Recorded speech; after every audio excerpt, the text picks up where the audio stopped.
সবাই কম বেশ গুনাহ করছি, কি বলেন? হ্যাঁ? সবাই আমরা গুনাহ করছি, গুনাহগার। এখন আমি আগে কথা বলছি যে এই জায়গার মধ্যে জান্নাতি লোক প্রবেশ করে, বেহেশতের বাগানে কি লোক প্রবেশ করে? জান্নাতি লোক প্রবেশ করে। আল্লাহ যাকে জান্নাতি বানাইছে সেই জান্নাতে প্রবেশ করে ঢুকতে পারে। জাহান্নামী লোক আল্লাহর জান্নাতের ভিতরে ঢুকাইবে না, কি বলেন? আর যাকে জাহান্নামী লোক, যেই জাহান্নামী লোকটা ঢুকাবে তার এই গুনাহগার থেকে মুক্তি দিয়ে এই জান্নাতে ঢুকাবে। সুবহানাল্লাহ, কি বলেন? হ্যাঁ, তাহলে আমার আল্লাহ পাক রব্বুল আলামিন বলেন, আমি যখন যাকে মনোনীত ইচ্ছা করি, যাকে ভালোবাসি, মহব্বত করি, আমি আল্লাহ পাক রব্বুল আলামিন তার সমস্ত গুনাহ মাফ করে জান্নাতে প্রবেশ করাতে পারি। এই শক্তিটা কার আছে?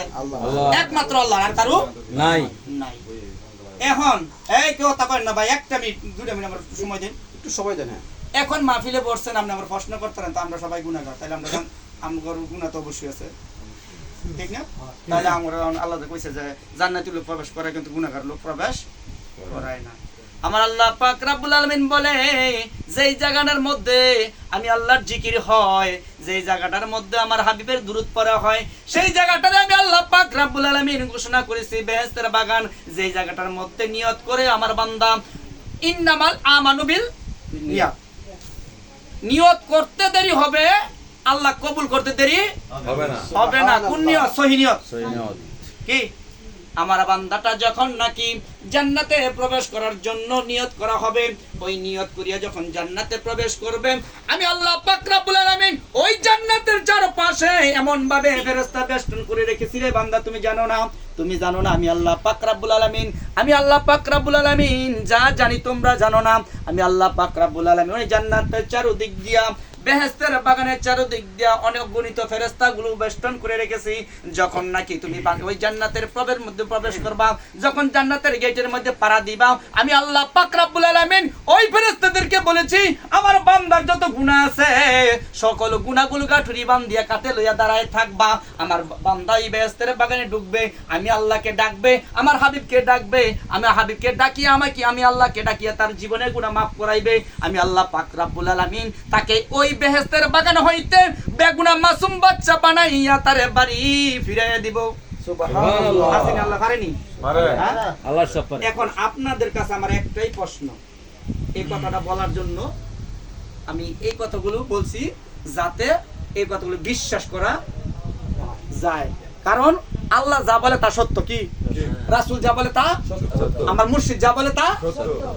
এর মধ্যে যাররা পরিমাণ কোনো মিথ্যার আশ্রয় নাই, কোনো সন্দেহ নাই। এখন এই বেহেশতের বাগানে আইছি, আল্লাহ পাক রব্বুল আলামিন বলেন, যেই ব্যক্তি নাকি ওই বেহেশতের বাগানে বসিয়া আমি আল্লাহকে ডাকতে পারলো না, আমি আল্লাহকে ডাকে রাজি খুশি করতে পারলো না, ওই বেহেশতের বাগানে বসিয়া আমার হাবিবরে রাজি খুশি করতে পারলো না, ওই বেহেশতের বাগানে বসিয়া তার মুর্শিদকে ভালোবাসতে পারলো না, মহব্বত করতে পারলো না, ওই মুর্শিদকে রাজি খুশি করাইতে পারলো না, তার মতো হতভাগা, তার মতো কপাল পোড়া এই দুনিয়াতে আমি আল্লাহ পাক রব্বুল আলামিন একটাও রাখি নাই। তার উপরে আমি আল্লাহর লানত, কারে দিছে লানত?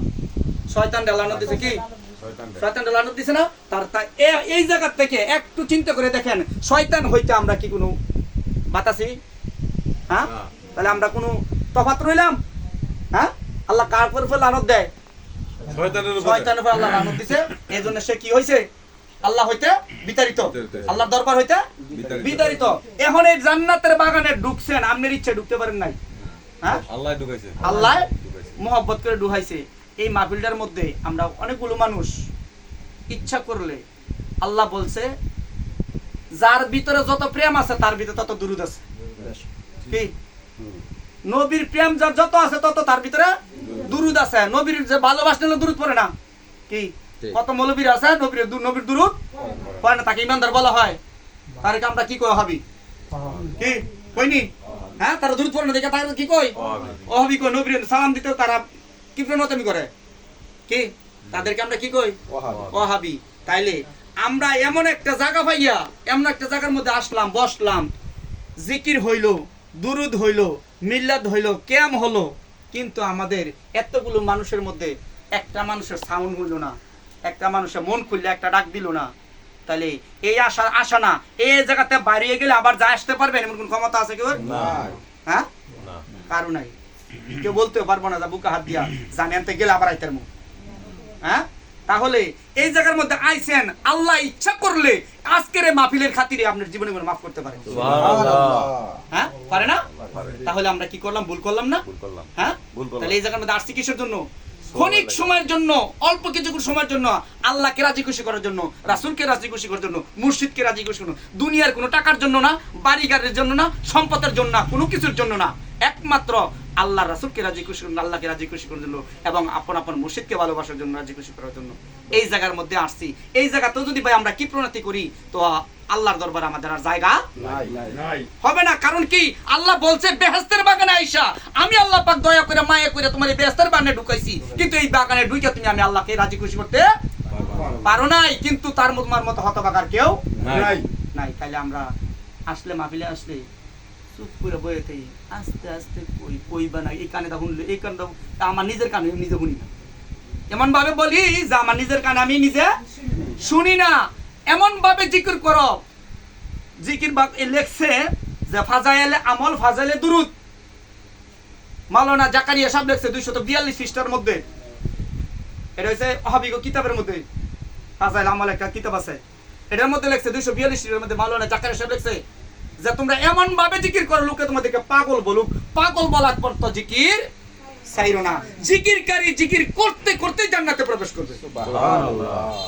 তাহলে আমরা কি আজকে আসলাম ক্ষণিকের জন্য, এই সময়টা পারলাম না, সারা দিন কত কাজের মধ্যে ব্যয় করে দিই, কত দিকে ব্যয় করে দিই, কত কিছুর মধ্যে ব্যয় করে দিই, কি দুনিয়ার জন্য, সন্তানের খাবারের জন্য, বিবির কাপড়ের জন্য, এই জিনিসের জন্য, এই জিনিসের জন্য ঘন্টার ঘন্টা দিনের দিন শেষ করে দিতেছি।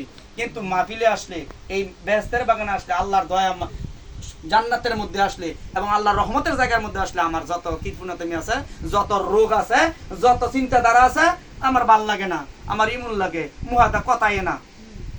এই জায়গার মধ্যে আসলে যা কইছি, আল্লাহ যেন আমাদেরকে সবাইকে মাফ করে দেয়। আমি যদি ভুল করে থাকি, আল্লাহর রাস্তায় মাফ করে দিবেন। সবাই বলে আমিন। আল্লাহ পাক রব্বুল আলামিন আমাদের